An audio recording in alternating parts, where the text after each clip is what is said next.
Here is a general roadmap you can follow to learn Python. Start by learning the basic syntax and data types of Python.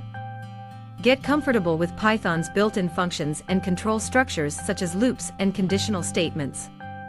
Learn how to work with data using Python's standard library, such as NumPy and Pandas for data manipulation and analysis.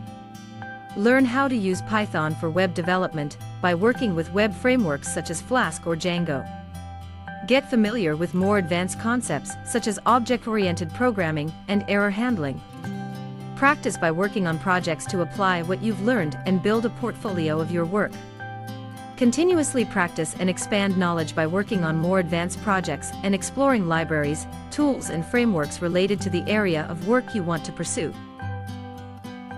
It's worth noting that learning to code takes time and practice, so be patient with yourself and don't be discouraged if you encounter difficulty along the way.